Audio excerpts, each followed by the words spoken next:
உலகம் முழுவதும் பரவி வாழ்கிற தாய் தமிழ் உறவுகள் அனைவருக்கும் வணக்கம். இன்னைக்கு நம்முடைய சோழன் சொல்வீச்சு வலையொலியில் புதுச்சேரியில் நடிகர் விஜய் அவர்கள் நடத்திய தமிழக வெற்றி கழகத்தின் பொதுக்கூட்டம் குறித்து பேச இருக்கிறோம்.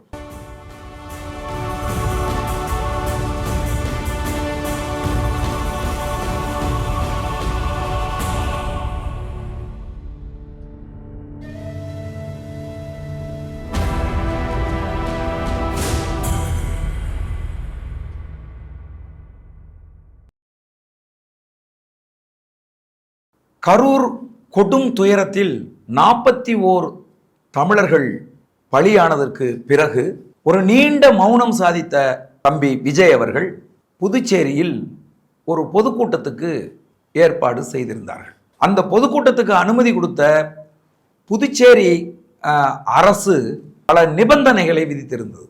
ஒன்று என்னன்னா, தமிழ்நாட்டில் நடந்தது மாதிரியே ரோட் ஷோ நடத்துறதுக்கு தான் விஜய் அவர்கள் முயற்சி செய்தார். ஆனால் புதுச்சேரி அரசு அதை ஏற்கவில்லை. இதெல்லாம் நீங்கள் தமிழ்நாட்டில் வச்சுங்க, இங்கெல்லாம் அதெல்லாம் பண்ண முடியாது அப்படின்ட்டாங்க. உடனே இவங்க என்ன, எவ்வளவோ 5-6 தடவை போய் நம்ம புஷி ஆனந்த் போய் தன்னுடைய சொந்த ஊரில், நான் ஒரு பாண்டிச்சேரிக்காரன், என்னால் அனுமதி வாங்க முடியாதா, நான் வாங்கி காட்டுறேன் பாருன்னு சொல்லி போய் திரும்ப முதலமைச்சரை போய் பார்த்தார். ஆனால் ஒன்றும் வேலைக்கு ஆகலை. அவர் போயான்னு திரும்ப விரட்டி விட்டார். ஒன்று சொல்லிட்டார் அவர் தெளிவாக. என்ன சொன்னார்னா, பொதுக்கூட்டம் வேணா போட்டுக்க, இந்த ரோட் ஷோ நடத்துகிறேன், நான் அங்கே நின்றுட்டு பேசுவேன், இங்கே இந்த வேலையெல்லாம் இங்கே நடக்காதுமா அப்படின்னு சொல்லி அனுப்பிட்டார். அதுக்கப்புறமா சரி பொதுக்கூட்டம் போடுறது அப்படின்னு முடிவு பண்ணாங்க. உப்பளம் அப்படிங்கிற ஏரியாவில் பொதுக்கூட்டம் போடுவதற்கு அனுமதி வழங்கப்பட்டது. புதுச்சேரி காவல்துறை மிக கடுமையான கட்டுப்பாடுகளை விதித்தது. ஒன்று, சும்மா எத்தனை பேர் வருவாங்கிறத முன்கூட்டியே சொல்லிடணும். அத்தனை பேர் தான் வரணும். வர்றாள்கிட்டெல்லாம் ஐடென்டி கார்டு இருக்கணும். யாரெல்லாம் இந்த பொதுக்கூட்டத்துக்கு அனுமதியோ அவர்களுக்கெல்லாம் நீங்கள் முன்கூட்டியே அழைப்பிதழ் கொடுத்து அல்லது பாஸ் கொடுத்து, அந்த பாஸ் இருக்கிறவங்களை மட்டும்தான் நாங்கள் இந்த கூட்டம் நடக்கிற இடத்துக்குள்ளே நாங்கள் அனுமதிப்போம். சும்மா அப்படி கும்பலாக ஓடி வர்றது, கோஷம் போடுறது, முழக்கம் போடுறது, இதெல்லாம் கூடாது. அடுத்து சும்மா மரத்து மேலே ஏறுறது, கரண்ட்டுக்கு தந்தி மரத்து மேலே ஏறுறது, அதுக்கப்புறம் வீடுகளில் ஏறி நின்று கத்துறது, இந்த மாதிரி வாகனங்களை துரத்திக்கிட்டு ஓடி வர்றது, தொத்திக்கிட்டு ஓடி வர்றது, இந்த மாதிரியான இந்த குரங்குத்தனமான அட்டூழியங்கள் எதையும் புதுச்சேரி காவல்துறை அனுமதிக்காது. அதனால் முறையாக அறிவிப்பு செய்து, நீங்கள் அறிவிச்சிருக்கிறீங்க அப்படிங்கிறத ஆதாரத்தை கொண்டாந்து எங்களுக்கு காட்டினீங்கன்னா அதன் பிறகு நாங்கள் இந்த பொதுக்கூட்ட அனுமதியை உறுதிப்படுத்துகிறோம் அப்படின்னு சொல்லிட்டாங்க. அண்ணன் புஷி ஆனந்துக்கு ஒன்றும் சொல்ல முடியல. என்னடா அது இவ்வளோ தூரம் நம்மளை மிரட்டுறாங்களே அப்படின்னு சொல்லி வேறு வழி இல்லாமல் தமிழக வெற்றி கழகம் அறிவிப்பு கொடுத்துச்சு. என்னென்னா, தமிழ்நாட்டிலிருந்து யாரும் வரக்கூடாது, புதுச்சேரியில் இருக்கிறவங்க மட்டும்தான் அந்த நிகழ்ச்சிக்கு வரணும், அனுமதித்து அடையாள அட்டை வச்சிருக்கிறவங்க மட்டும்தான் அந்த கூட்டத்தில் கலந்துக்கணும். அதுக்கப்புறம் அந்த பொதுக்கூட்டம் மேடையை ரெடி பண்ணாங்க. மேடைங்கிறது என்ன தெரியுமில்ல, அந்த மரண வாகனம். இந்த கரூருக்கு வந்துச்சு பாருங்க, ஒரு பெரிய மரண வாகனம், மக்கள் பார்த்து பயப்படுற அந்த மரண வாகனம் இருக்கு பாருங்க, விஜய் அவர்கள் ஏறி நின்று பேசுவார், அந்த வாகனம் தான் மேடை. மேடை மேலே ஒரு போடியம் வச்சுருந்தாங்க. அது இதுவரைக்கும் நீங்கள் எந்த அரசியல் கட்சி தலைவர் பேசும்போதும் அந்த மாதிரி ஒரு போடியத்தை நீங்கள் பார்த்துருக்க முடியாது. என்ன காரணம் கேட்டீங்கன்னா, 2 கிளிப் போட்டிருந்துச்சு. அதில் பேப்பர் சொருகி வைக்கிறது. தலைவர் பேசும்போது பேப்பர்கள் பறந்து போயிடக்கூடாதுல்ல, அதுவும் A4 சீட் இல்லை, பார்த்து தானே பேசி ஆகணும். அதனால் கிளிப் போட்டு அந்த கிளிப்பில் பேப்பர் வைக்கிறதுக்காக 2 வச்சுருந்தாங்க. நம்மளும் எத்தனையோ அரசியல் கட்சியில் பார்த்துருக்குறோம். ஒரு அரசியல் கட்சி தொடங்கி ஒரு மாநிலத்தில் போய் முதல் ஒரு பொதுக்கூட்டம் போடுறாங்க. அந்த மாநிலத்தை சேர்ந்த ஒருத்தர், அந்த கட்சியினுடைய பொதுச் செயலாளர் அப்படின்னு சொன்னால், அவர் அந்த மாநில குறித்து பேசணும். அந்த மாநிலத்தில் தன்னுடைய கட்சி வெற்றியடைந்தால் என்னென்ன நல்லதுகளை செய்யும் அப்படிங்கிறது குறித்து பேசணும். அது எல்லாத்தையும் விட்டுட்டு விஜயை புகழ்ந்து தள்ளிட்டு இருக்கிறதா நினச்சி பேசிக்கிட்டே இருக்காருங்க புஷி ஆனந்த். உங்களுக்கு முதல்ல புஷி ஆனந்துங்கிறவர் பாண்டிச்சேரிக்காரரு. பாண்டிச்சேரியில் ஒரு சின்னோண்டு ஏரியாவில் நின்று என்ஆர் காங்கிரஸில் எம்எல்ஏவாக இருந்த ஒருத்தர். அவர் வந்து ஒரு ஆர்எஸ்எஸ் பிராட்டப், பக்கா ஆர்எஸ்எஸ்காரர்.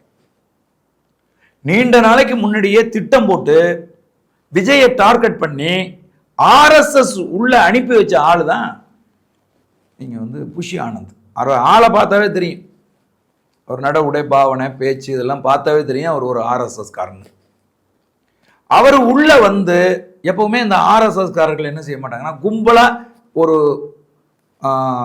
ஒரு ஒரு காரியத்தை வந்து கும்பலாக செய்ய மாட்டாங்க, பெரும்பாலும் தனியாக தான் வந்து செய்வாங்க. அப்படி தனியாக விஜய் என்கிற ஒரு கதாநாயகனுக்குள்ள அனுப்பி வைக்கப்பட்ட ஒரு ஆள் தான் மதிப்புக்குரிய புஷி ஆனந்த்.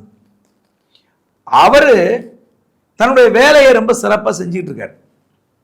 எந்த ஒரு அறிவாளியும் உள்ள வந்துடக்கூடாது, எந்த ஒரு புத்திசாலியும் உள்ள வந்துடக்கூடாது. யாராவது ஓட்ட உடசலா புறக்கணிக்கப்பட்ட தனக்கு கீழே வேலை செய்வான் அப்படின்னு தெரிஞ்சிச்சுன்னா, இப்போ உதாரணத்துக்கு நம்ம அனில் சம்பத், ஐயா செங்கோட்டையான், இது மாதிரி ஓட்ட உடசலா இருக்கணும், புறக்கணிக்கப்பட்டவர்களா இருக்கணும், தன்னுடைய பதவிக்கு எந்த ஆபத்தையும் ஏற்படுத்த மாட்டாங்க. புஷி ஆனந்த் அவர்கள் விஜய்கிட்ட போன காலகட்டத்திலிருந்து ரொம்ப தெளிவாக இருக்கார். அதாவது என்னென்னா, துதி பாடணும், விஜயை போற்றி புகழணும், எந்த கொள்கையும் தேவையில்லை, எந்த கருத்தும் தேவையில்லை, ஒன்னே ஒன்று தெரிஞ்சால் போதும், அது என்னென்னா விஜயை புகழ்ந்துக்கிட்டே இருக்கணும். இதுதான் அவருடைய ஒரே நோக்கம். தம்பி விஜய்க்கும் அதுதான் பிடிக்கும் போல இருக்கு. ஏன்னா ஆதவர்ஜினா பேசும்போதும் விஜயை புகழ்ந்துக்கிட்டே இருக்காரு. அதுக்கப்புறம் ரொம்ப முக்கியமானது என்னென்னா, இந்த காவல்துறை ஒரு பெண் அதிகாரி எல்லாம் வந்து இணையதளங்கள் எல்லாம் அவரை இன்னைக்கு பெருசாக கொண்டாடுறாங்க, சிங்க பெண்ணே அப்படிங்கிறாங்க. அந்த அம்மா பாருங்க ரவுண்டு கட்டி அடிச்சுது. புஷி ஆனந்த பீஸ் பிடுங்கி விட்டுட்டாங்க பாண்டிச்சேரியிலே. இவர் என்னமோ மைக்கை எடுத்துக்கிட்டு, அதெல்லாம் நீங்கள் கவலைப்படாதீங்க நான் எல்லாரையும் உள்ளே விடுவேன்னாரு. போய் மைக்கை வெடுக்குன்னு பிடிங்கிட்டாங்க. புஷி ஆனந்த இந்த கரூரில் நடந்தது மாதிரி 41 பேர் கரூரில் செத்தது மாதிரி இங்கேயும் நடக்கணும்னு நினைக்கிறீங்களா? மூடிட்டு பேசாமல் போங்க அப்படின்னு சொல்லி நேருக்கு நேரம் மிரட்டுறாங்க. நம்மால் புஷி ஆனந்த் எதுவுமே சொல்ல முடியல, உண்மையாகவே மூடிட்டு பேசாமல் போயிட்டாரு. புரியுதுங்களா? அதுக்கப்புறம் பார்த்தீங்கன்னா இவங்க ஒரு பொதுக்கூட்டம் நடத்துகிறாங்க. அந்த பொதுக்கூட்டத்துக்கு வந்திருக்கக்கூடிய தம்பி தங்கைகளை உட்கார வைக்கல, பட்டியல ஆடு மாடுகளை அடைப்பாங்கல்ல அந்த மாதிரி பட்டியலில் அடைச்சி வச்சிருக்கிறாங்க. நீண்ட நேரமா தன்னுடைய தலைவருக்காக அந்த தம்பி தங்கை எல்லாம் வந்து காத்துக்கிட்டு இருக்காங்க. தமிழ்நாடு முழுசும் இருந்து வந்து உள்ள வர முடியாம திரும்பி போன அணில்கள் நிறைய இருக்கு. ஏன்னா இப்ப நம்ம ஏன் அவங்க வந்து இவங்க பொது வெளியில இருக்கிறவங்க எல்லாரும் தற்குறிகள்னு சொல்லுகிற போது எனக்கெல்லாம் கூட கொஞ்சம் வருத்தமா இருந்துச்சு. ஆனா இங்க இந்த இந்த இந்த தம்பி தங்கைகள் நடந்துக்கிறத பார்த்தா உண்மையாவே அவங்க எல்லாம் தற்குறிகள் தானோ அப்படின்னு தோணுது. கட்சியினுடைய தலைமைங்க அது சொல்லுது, வராதிங்க, யாரும் தமிழ்நாட்டில இருந்து யாரும் வராதிங்க, இது வந்து புதுச்சேரி மாநிலத்தில் இருக்கிறவங்க மட்டும்தான் இதுல கலந்துக்கணுங்குது. ஆனா தமிழ்நாட்டில இருந்து நான் பல பேர் கிளம்பி வந்தேன்னு வந்து நின்றுகிட்டு கண்ணீர் வடிக்கிறது எப்படிப்பா? அது உன் கட்சி சொன்னதை நீயே மதிக்க மாட்டியா? டேய், கட்சி சொல்லுது வராதேன்னு, அப்ப வரலாமா சொல்லு பாப்போம். அப்ப கட்சியை நீங்களே மதிக்க மாட்டீங்களா? உங்க தலைவர் சொல்றது நீங்களே கேட்க மாட்டீங்களா அப்படின்னு கேட்க தோணுது பார்த்தீங்களா? இதைத்தான் மற்ற கட்சிக்காரர்கள்லாம் கேட்குறாங்க. புரியுதுங்களா நான் சொல்றது? அதனால அந்த பெண் வந்து அன்னைக்கு அந்த பெண் காவல்துறை அதிகாரி அவ்வளவு ஸ்ட்ரிக்டா இருந்தாங்க.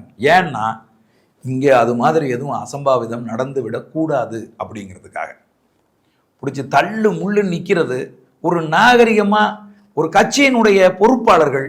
அந்த ஏன்னா அந்த கட்சிக்கு ஏதாவது கொள்கை இருந்தா தானே, அந்த கட்சிக்கு ஏதாவது கோட்பாடு இருந்தா தானே, அந்த கட்சி ஒரு வரையறை இருந்தா தானே. ஒண்ணுமே இல்லை, சும்மா ரசிகர் கூட்டத்தை கூட்டு வச்சுக்கிட்டு நீங்க வந்து பேசுனீங்கன்னா கட்சியின் தலைவர் வராரு, ஒரு ஒரு ஒரு ஒரு ஒரு 6 நிமிடத்திலிருந்து 10 நிமிடங்களுக்குள்ள பேசியிருப்பாரு. அந்த அந்த கூட்டத்தில் வந்து கலந்துக்கிட்டு போற பிள்ளைகள்லாம் பொம்பளை பிள்ளைங்க, பசங்க, ஆம்பளை பையங்கள்லாம் சொல்றாங்க, என்ன தலைவர் பேசவே இல்லை. இன்னும் ஒரு அரை மணி நேரம் பேசுவாருன்னு நான் எதிர்பார்த்தேன், 1 மணி நேரம் பேசுவாருன்னு எதிர்பார்த்தேன், 10 நிமிஷம் கூட பேசலையே, ஒரு கருத்தையுமே சொல்லலையே. இதில் நாங்க சொல்லலைங்க, தமிழக வெற்றி கழகத்தினுடைய தொண்டர்கள் அவருடைய ரசிகர்கள் அந்த நிகழ்வுல பங்கெடுத்தவங்க பேசிக்கிட்டு போறாங்க. அதெல்லாம் எடுத்து சில ஊடகங்கள்லாம் போட்டிருக்காங்க. என்னப்பா தலைவர் வந்தாரு, சும்மா என்னத்தையோ பேசிட்டு அவர் வந்து போறாரு அப்படின்னு சொல்லி. தமிழக வெற்றி கழகம் இன்னும் திருந்தல, இன்னும் எப்படி ஒரு பொதுக்கூட்டத்தை நடத்தணுங்கிறது கூட தெரியல. இன்றைக்கு வரைக்கும் கொள்கைகள் ஒண்ணுமே இல்லை. அவங்களோட மிகப்பெரிய வழிகாட்டியா அவங்க சொல்றவங்களே பாத்தீங்க அப்படின்னு சொன்னா, திமுகவின் வழிகாட்டி பேரறிஞர் அண்ணா, தந்தை பெரியார். அண்ணா திமுகவின் வழிகாட்டி எம்ஜி ராமச்சந்திரன். காங்கிரஸ்காரர்களுடைய வழிகாட்டி காமராஜர். இப்படி இந்த தமிழ்நாட்டில் இருக்கக்கூடிய அரசியல் கட்சிகளினுடைய கருத்துக்களையே தூக்கிக்கிட்டு திமுகவும் அண்ணா திமுகவும் இலவசங்கள் கொடுக்குது. அண்ணா திமுக லேப்டாப் கொடுத்தா திமுக டிவி கொடுக்கும். அண்ணா திமுக இலவச திருமணங்களை செய்து வைத்தால் திமுக வீட்டில் இருக்கக்கூடிய பெண்களுக்கு ரேஷன் கார்டுக்கு 1000 ரூபாய் கொடுக்கும். இப்படி இலவசங்கள் கொடுப்பதில் போட்டி போடுகிற அண்ணா திமுக திமுக மாதிரியே ஒரு கட்சி வந்து சொல்லுது, நான் வீட்டுக்கு வீடு கார் கொடுப்பேன். காருக்கு பெட்ரோல் யாருப்பா போடுவா, டீசல் யாருப்பா போடுவா, காருக்கு யாருப்பா டிரைவர் வச்சுக்குவா, நான் வீட்டுக்கு வீடு 2 வீலர் கொடுப்பேன், நான் உங்கள் பிள்ளைகளை படிக்க வைப்பேன், படிக்க வச்சு அந்த படிப்புக்கு தகுந்த மாதிரியான வேலை கொடுப்பேன், அந்த வேலைக்கு தகுந்த சம்பளம் கொடுப்பேன், அந்த சம்பளத்தை கொண்டு வாழுகிற ஒரு பெருமை மிக்க வாழ்க்கை கொடுப்பேன்னு சொல்லி நாம் தமிழர் கட்சி சொல்லுதுங்க. ஆனா இவர் என்ன கொடுப்பேங்கிறாரு, நான் வீட்டுக்கு வீடு கார் கொடுப்பேன், வீட்டுக்கு வீடு பைக் கொடுப்பேன் அப்படிங்கிறாரு. அப்ப உங்களை தற்குறிகள் அப்படின்னு சொல்றதுல வருத்தப்படுறீங்களே தம்பி, ஆச்சரிய குறிங்கிறீங்க, கேள்வி குறிங்கிறீங்க. வெறும் திரைப்பட வசனங்களை பேசக்கூடாது தம்பி. இப்ப பாண்டிச்சேரியில நீங்க என்ன அரசியல் பேசுனீங்க அதை சொல்லுங்க. நாங்கெல்லாம் பேசுறதை நிறுத்திக்கிறோம்.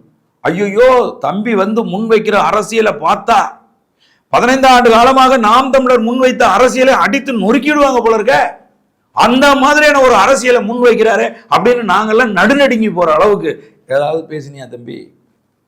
நான் கேட்கிறேன், என்ன அரசியல் நீங்க பேசுறீங்க? அப்படி வந்து கை அப்படி 2 பக்கம் தூக்கிட்டு என் நெஞ்சில் குடியிருக்கும் அப்படின்னு சொல்லியாச்சுன்னா போதுமா தம்பி? நான் கேட்க, நீங்க என்ன பேசுறீங்கன்னு உங்களுக்கு முன்னாடி நிற்கக்கூடிய கூட்டம் கேட்குதா? முதல்ல ஏன்னு கத்துது, அதை முதல்ல கட்டுப்படுத்துங்க. தியேட்டர்ல ஃபர்ஸ்ட் ஷோ படம் பார்க்கும்போது அந்த அடுத்தவனை படம் பார்க்க விடாம கத்துவாங்கல்ல, அந்த மாதிரி கத்துறாங்க ரசிகர்கள் கூட்டம். அறிவும் ஆற்றலும் இன்னும் வளர்த்து கொள்ளாத கூட்டம். அதனால தயவு செய்து நீங்க உங்க பாணியெல்லாம் மாத்துங்க. முதல்ல உங்க கொள்கைகளை பேசுங்க.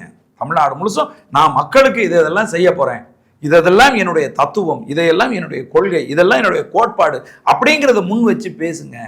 சும்மா எழுதி கொடுத்ததை பேப்பர்ல வச்சுக்கிட்டு குற்றச்சாட்டுகளை முன் வைக்காதீங்க. அந்த குற்றச்சாட்டுக்கு நீங்க என்ன செய்ய போறீங்க அதை சொல்லுங்க. பெண்கள் பாதுகாப்பு வேணும், ரைட்டு தம்பி, பெண்கள் பாதுகாப்பு வேணும்னு திமுக தான் சொல்லுது. பெண்களை பாதுகாப்போம்னா அதிமுக தான் சொல்லுது. நீங்க எப்படி தம்பி பாதுகாப்பீங்க? ஒண்ணும் இல்லாம நேற்று பாத்தீங்கல்ல, பாண்டிச்சேரியில் இருந்து வந்த மக்களை மட்டும் நீங்க திரட்டினீங்க, கலகலத்து கிடந்துச்சா இல்லையா? ரசிகர்களை ஒட்டு மொத்தமா தமிழ்நாடு முழுதும் இருப்பவர்களை கொண்டாந்து கரூர்ல திரட்டி எங்களுக்கு ஒரு பெரும் கூட்டம் இருக்கு அப்படின்னு சொன்னீங்கல்ல, பாண்டிச்சேரியில கூடல. அவ்வளவுதான் பாண்டிச்சேரியின் கூட்டமா? நான் கேட்கிறேன், இந்த கூட்டம் நாம் தமிழர் கட்சிக்கு இதை விட அதிகமா கூடும் பாண்டிச்சேரியில. அதனால கூட்டத்தை நம்பி இருக்காம கொள்கைகளை உருவாக்குங்கள், கொள்கைகளை பேசுங்க. நீங்க பாண்டிச்சேரியில மீட்டிங் போட்டதே எதுக்கு தெரியுமா? அடிப்படையில் புஷ்யானந்த் ஒரு ஐடியா ஒன்று பண்ணார், ஒரு சூப்பர் ஐடியா பண்ணி சொன்னார். என்ன சொன்னார்னா, கரூர்ல நடந்த சம்பவத்துக்கு தமிழ்நாடு போலீஸ் தான் காரணம் அப்படின்னு நம்ம குற்றஞ்சாட்டுறதுக்கு ஒரு எளிமையான வழி இருக்கு அப்படின்னு விஜய் கிட்ட போய் சொல்லியிருக்காரு. விஜய் வந்து சொல்லுங்கண்ணா என்ன என்ன என்ன அந்த வழி அப்படின்னு கேட்டிருக்காரு. அதுக்கு அவர் சொல்லியிருக்காரு, நம்ம பாண்டிச்சேரியில் வந்து பொதுக்கூட்டம் போடுவோம் அல்லது ரோட் ஷோ நடத்துவோம். பாண்டிச்சேரியில் நடத்தி எந்த அசம்பாவிதமும் இல்லாமல் அந்த நிகழ்ச்சியை நம்ம நடத்திட்டோம் அப்படின்னு சொன்னால் உடனே நீங்கள் பாண்டிச்சேரி காவல்துறைக்கு நீங்கள் நன்றி சொல்லுங்கள். தமிழ்நாடு காவல்துறை போல் இல்லாமல் பாண்டிச்சேரி காவல்துறை ரொம்ப கவனம் எடுத்துக்கிட்டு இந்த நிகழ்ச்சியை பாதுகாப்பாக எங்களுக்கு நடத்தி கொடுத்துச்சு அப்படின்னு சொல்லி ஒரு அறிவிப்பு மட்டும் செய்யுங்க. அதுக்கப்புறம் நாங்கள் கும்முன்னு கும்மிடுறோம் தமிழ்நாடு காவல்துறையை. கரூரில் நடந்த கொடும் துயரத்துக்கு தமிழ்நாடு காவல்துறை தான் காரணம், காவல்துறையை வைத்து பாதுகாப்பு கொடுக்காத திமுக தான் காரணம்னு நாங்கள் கம்பெடுத்து சொல்லட்டி அடிப்போம். நீங்கள் வாங்க பாண்டிச்சேரிக்கு. நாங்கள் ஆனால் பாண்டிச்சேரியில் என்ன தெரியுமா நடந்துச்சு, அந்த போலீஸ் ஆஃபீஸரு புஷி ஆனந்த அடிக்க தான் குறை, அடிக்கலை, அவ்வளோதான். மானத்தை வாங்கி விட்டாங்க. விரட்டி காவல்துறை அடிச்சது பாருங்க, தெரிச்சு ஓடுறானுங்க. எல்லாம் இணையங்களில் விடாம தம்பிங்க சில விஷயங்கள் எல்லாம் படம் எடுத்து போட்டிருக்காங்க, நிறைய போட்டிருக்காங்க. அவ்வளவு கெடுபிடி பண்ணியிருக்கு யாரு, பாண்டிச்சேரி காவல்துறை. வெளியூர்ல இருந்து வந்தவனெல்லாம் கொண்டு வந்த பொருள் எல்லாம் பிடிங்கிட்டு விரட்டிடுச்சு. பாருங்க, இந்த கட்சியில இருக்கக்கூடிய தற்குறினா ஒன்றும் இல்லை. அந்த காலத்தில் படிக்காதவர்கள் கை நாட்டு வைப்பாங்க, இல்லைன்னா ஒரு சிம்பிள் போடுவாங்க, ஒரு குறியீடு போடுவாங்க, இது இவன் எனக்கான குறியீடு அப்படின்னு. அதை தான் தற்குறி, தன் குறி அப்படின்னு அர்த்தம். அதனால அது ஒரு இழிவான சொல்லலாம் ஒன்றும் கிடையாது. இவர்களை இன்னும் அரசியல் படிக்காதவர்கள், இன்னும் அரசியலை புரிந்து கொள்ளாதவர்கள் அப்படிங்கிற முறையில தான் நம்ம இவங்களை தற்குறிங்கிறோம். ஒரு தம்பி வர்றாரு தமிழ்நாட்டில இருந்து எவனும் வரக்கூடாதுன்னு சொன்னதுக்கு அப்புறமும் காரைக்குடியிலிருந்து ஒருத்தர் வர்றார். வரும்போது அவருக்கு ஒரு எஸ்கார்டு, அந்த எஸ்கார்டு கையில துப்பாக்கி. ஏயா இது என்ன தமிழ்நாடா இல்ல இது வட மாநிலமா நான் கேட்கிறேன். ஒரு பொதுக்கூட்டத்துக்கு வரும்போது துப்பாக்கியோட வரலாமா? இதெல்லாம் இந்த அடிப்படை அறிவெல்லாம் நீங்க உங்க தொண்டர்களுக்கு ஊட்டலையா? இதுலதான் அவர் காரைக்குடி வேட்பாளரா பார்டர்ல வேலை செஞ்சுக்கிட்டு இருந்த ஒரு காவல்துறை அதிகாரி. அவருக்கு அவருடைய பாதுகாப்புக்கு இந்திய அரசு துப்பாக்கி கொடுத்துருக்கு. அவர் எப்பவுமே இந்தியாவில் எந்த இடத்துக்கும் எந்த பொது இடத்துக்கும் துப்பாக்கியோடு பயணிக்கலாம், அதற்கான லைசன்ஸை இந்திய அரசு கொடுத்துருக்கு. ஏன்னா அவர் இந்த பார்டர் போலீஸ் டிபார்ட்மெண்ட்ல அவர் உயர்ந்த பதவி வகுத்த ஒரு ஆளு. அதையே தப்புன்னு சொல்லி பிடிச்சிட்டு போய் அவர் மேல வழக்கு போட்டுச்சு தமிழ்நாடு காவல்துறை. அப்படி இருக்கும்போது நீங்க ஒரு பொதுக்கூட்டத்துக்கு துப்பாக்கியோட ஒரு தனி மனிதர் வரலாமா சொல்லுங்க? சரி, போலீஸ்காரர்கள் பிடிச்சி ஏதேனும் ஒரு காரணத்துக்காக தள்ளுறாங்க கொள்றாங்கன்னா கையை பிடிச்சி கடிக்கிறாங்க விழுந்து. என்ன அது கொடுமை? இதெல்லாம் ஒரு ஒரு ஒரு இழிவான செயல் இல்லையா? இதையெல்லாம் நேர்படுத்த மாட்டீங்களா? இதெல்லாம் ஒழுங்குபடுத்த மாட்டீங்களா? இதையெல்லாம் ஒழுங்குபடுத்துவதற்கு தமிழ்நாட்டில் ஒரு பயணம் மேற்கொண்டு நம்ம கட்சி நான் இப்படிதான் இருக்கணும், இப்படி செயல்படணும் அப்படின்னு சொல்லி அதையெல்லாம் சரி செஞ்சு அதுக்கப்புறம் தலைவரை கூட்டிட்டு போக மாட்டீங்களா? ஏன்னா உங்க தலைவர் பெரிய சூப்பர் ஸ்டாரு, அவர் போய் அதெல்லாம் சரி செய்ய முடியாது. தெரியுமான்னு தெரியல, அது வேற விஷயம்.